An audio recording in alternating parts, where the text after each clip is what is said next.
Graça e paz perfeita vos seja multiplicada.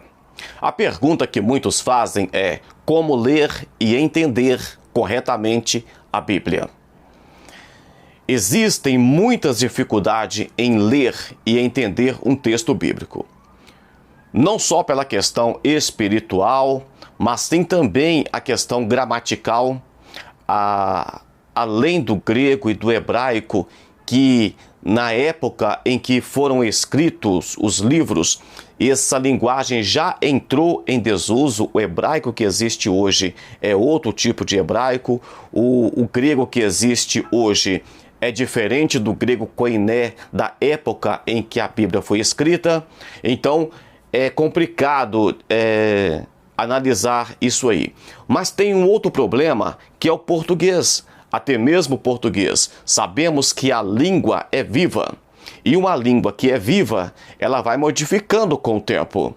Então a nossa Bíblia, você compra uma Bíblia hoje novinha, ela vem com a linguagem toda desatualizada. Linguagem de 50, 100 anos atrás. E infelizmente é vendida porque a maioria dos pregadores, pastores, são pessoas mais idosas, né? E aprenderam com outros mais idosos e vai mantendo aquela Bíblia antiga, porque o pessoal acha que o antigo tem que ser melhor, porque o novo mudou o sentido, mas a verdade é que muitas das vezes você lê um tema na Bíblia, um versículo na Bíblia, e tem palavras que estão na Bíblia que já está em desuso há muito tempo. Quando você ler, por exemplo, alumiar. Aí você fala alumiar, os outros riem da sua cara, porque o certo seria iluminar, mas está escrito na Bíblia alumiar. Vamos lá. Primeiramente, é necessário que você peça ajuda ao Espírito Santo, né? Aquela oração do Salmo, para que Deus possa desvendar os nossos olhos para contemplar as maravilhas da lei do Senhor. Então ora e peça a Deus: Deus, me ajuda, me ensina, me mostra, eu quero conhecer a Tua palavra. Isso é o principal, isso é fundamental para a palavra de Deus, para a Bíblia. Mas existem, por exemplo, os seminários, as faculdades. Você vai aprender tudo depois de uma faculdade, você será um grande intérprete da Bíblia? Nem sempre, porque senão se deveria ficar lá 100 anos fazendo faculdade, porque a Bíblia é muito extensa. Você aprende alguns detalhes, como investigar, como pesquisar, esse tipo de detalhe que você aprende. As doutrinas que existem diferentes uma da outra, mas interpretar mesmo um texto bíblico, isso vai exigir alguns recursos. E é fundamental que você tenha um dicionário bíblico. Eu vou apresentar para vocês aqui o dicionário que eu mais gosto. Eu tenho vários dicionários bíblicos, tá? Vários dicionários bíblicos, que é dicionário. Esse do canto aqui, que acho que não dá nem para ver, é dicionário também. Tem outros dicionários aí, mas eu utilizo muito esse dicionário aqui. É o DIB, é o Dicionário Ilustrado da Bíblia. Eu sempre falo dele aqui. Por quê? Então, você está lendo um texto na Bíblia e chegou em uma palavra que você conheça ou não conheça. Essa palavra não faz diferença. Se você não conhecer a palavra, ela vai te trazer o significado daquela palavra. Mas o fundamental, mesmo você sabendo de que se trata, ele vai trazer recursos que você vai conseguir aplicar no texto bíblico. Então, por exemplo, Jesus falou que Getsemane, Jesus foi para o Getsemane, por exemplo.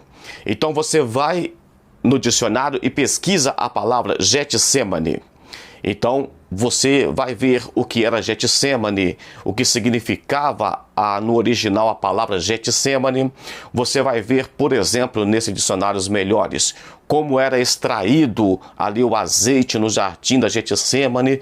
E Então, todo esse argumento, isso vai abrir a sua mente para interpretar o texto. Se você for pregador, você vai trazer um argumento, um alimento muito mais sólido, diferente daqueles pregadores que pegam um texto pronto na internet ou que pregam aquilo que ouviu outras pessoas pregarem. Então, o segredinho está aqui, e que não é segredo para ninguém. Pegue o dicionário e pesquisem as palavras. Por exemplo, eu quero falar sobre a cruz de Jesus. Então você vai em dicionário e pesquisa cruz. Lá vai estar falando sobre a cruz de Cristo. Geralmente qual é o peso da cruz naquela época e todos os detalhes. E isso vai abrir a sua visão para o texto bíblico.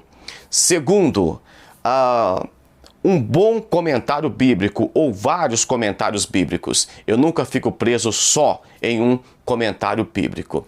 Então, por exemplo, eu tenho aqui um comentário bíblico para te apresentar. É muito antigo, me acompanha desde quando eu comecei a pregar. Eu leio o texto bíblico e venho aqui, confiro o que é que o autor tem para falar sobre aquele texto. Igual, por exemplo, aqui, sobre a viúva, sobre a mulher que a pitonisa, a feiticeira, que fez, entre aspas, subir o corpo de Samuel. Então aqui vai ter as 3 principais teorias sobre o tema e a visão do autor também.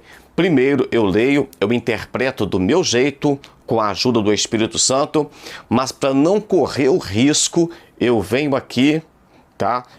De estar equivocado e confiro no dicionário, no comentário. Se o comentário estiver de acordo com aquilo que eu já tinha pensado antes, beleza, tá tranquilo. E eu disse para não ficar preso em apenas um comentário. Então você vem em vários comentários, olha o mesmo ponto de vista de vários autores, vem, entendeu? Vários comentários. Depois eu posso dar dica de comentários que você vai comprar, porque a gente não compra tudo de uma vez, geralmente não, por questão financeira, né? E por questão também que vai ficar, às vezes, empoeirando na prateleira.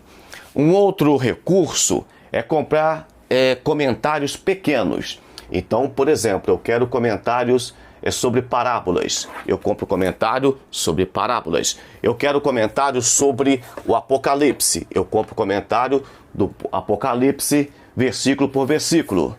Comentário do livro de Atos, tá? Mas tem um porém quando você compra comentários bíblicos. Igual tá aqui.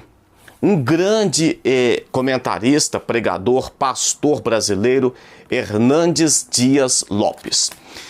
Muito bom. Esse aqui é do Apocalipse. Pode ver que eu tenho a coleção completa do Novo Testamento. Ele é um grande pregador, é um grande teólogo e expositivo. O texto dele é um texto expositivo. Só que quando chega a parte do Apocalipse, você precisa de entender qual que é a igreja do Hernandes Dias Lopes. Ele é pentecostal, ele é pré-tribulacionista, ele não vai puxar o peixe, né? Então ele vai fazer isso. Eu não aconselho, por exemplo, o comentário de Apocalipse, por exemplo, para quem é pré-tribulacionista e quer estudar. Não é que você não deve estudar o livro do Hernandes Dias Lopes, mas se você é pré-tribulacionista, estude também o Stanley Orten, estudem também o Armando Chaves, o Severino Pedro da Silva, para dar um contraste, senão você acaba sendo também induzido. Mas tudo bem, você não tem comentário e não tem dicionário. Se você ler, por exemplo, um texto, uma Bíblia diferente, eu vou trazer um texto para vocês aqui. Essa aqui é a Bíblia que eu estou usando. Na verdade, eu uso essa Bíblia para pregar, mas como está ficando muito já velha, as páginas estão amareladas, eu estou mudando para essa aqui pouco a pouco, tá? Você vai saber que eu mudei de Bíblia quando você pegar a Bíblia e ver ela cheia de desenhos, tá? Não quer focar. Aí, ó. Eu faço as minhas anotações.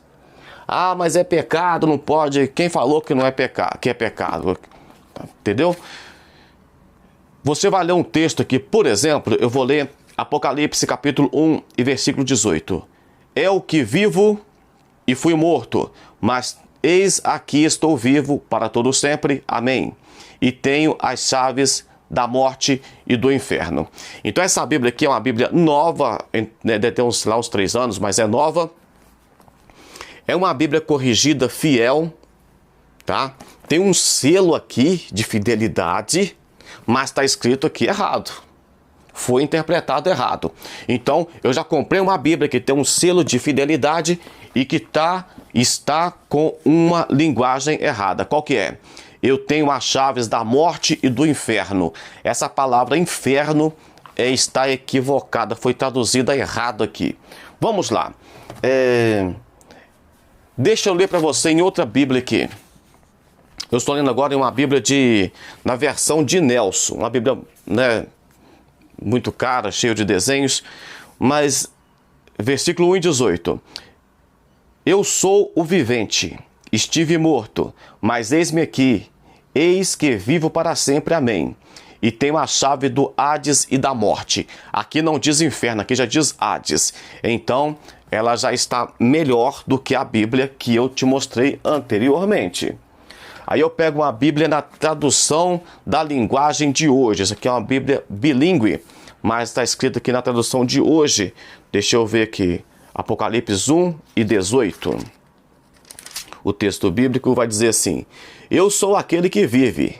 Estive morto, mas agora estou vivo para todo sempre.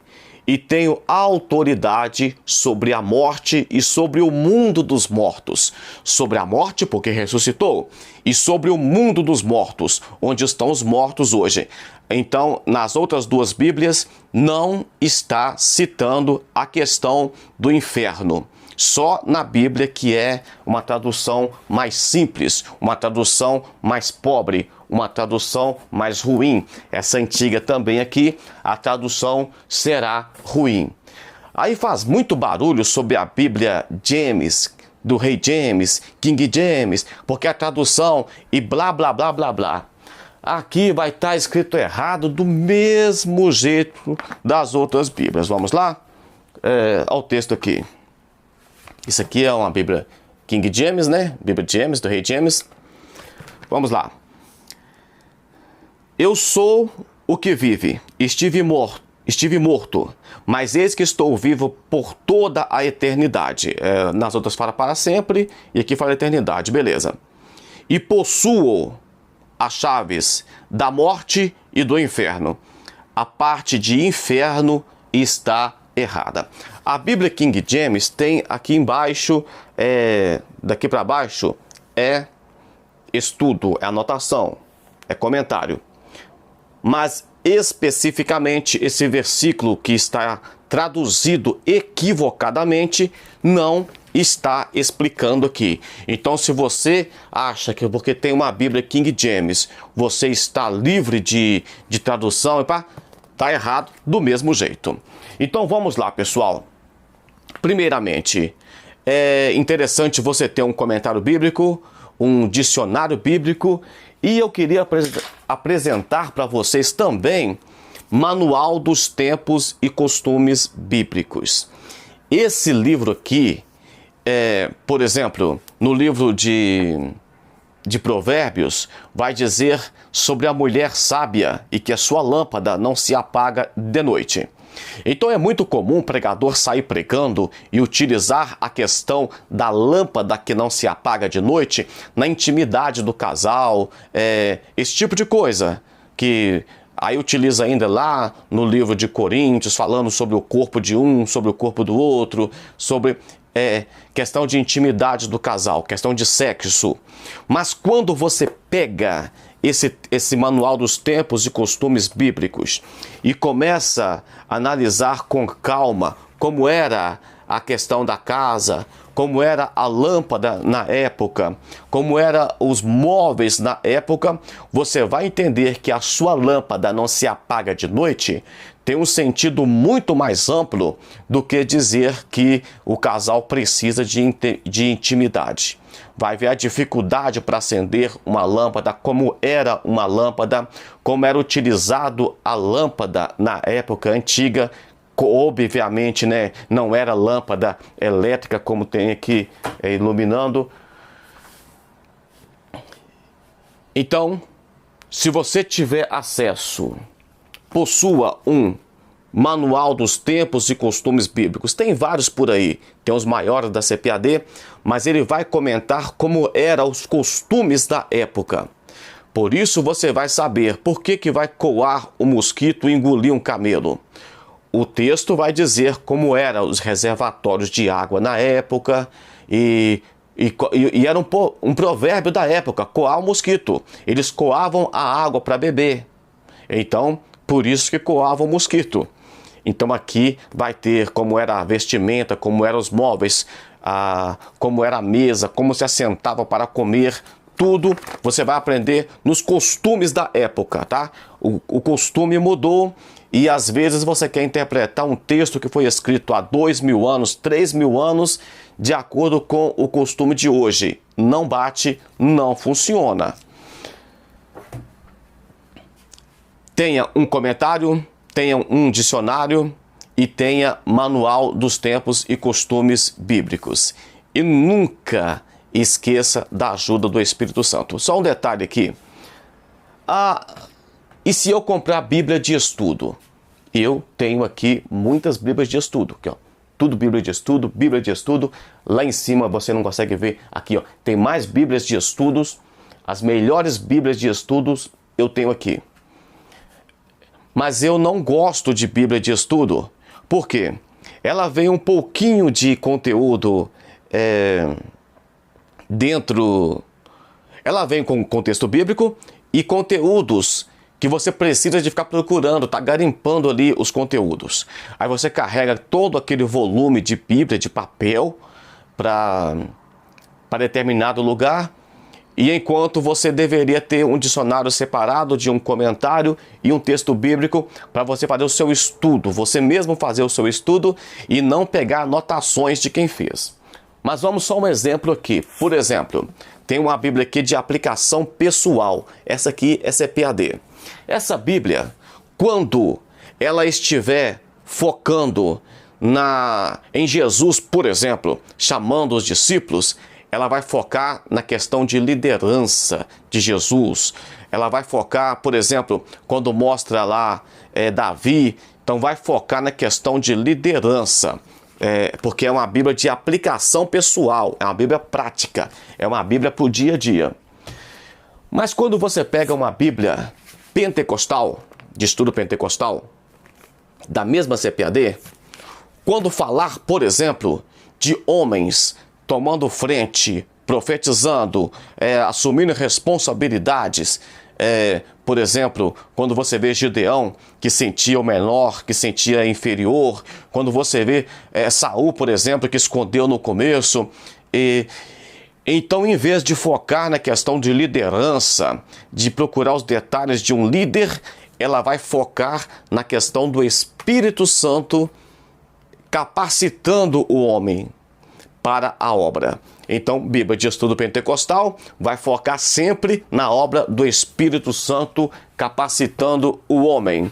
Bíblia de aplicação pessoal vai focar sempre na questão de preparação do líder, tá? E tem a Bíblia, por exemplo, apologética. Uma Bíblia apologética, ela vai sempre focar nas questões de defender a doutrina da igreja, a doutrina do ministério. Eu espero ter contribuído com você. Se você não for inscrito no canal, se inscreva, dá um joinha, compartilhe esse vídeo. Um forte abraço e até mais. Fique na paz do Senhor Jesus.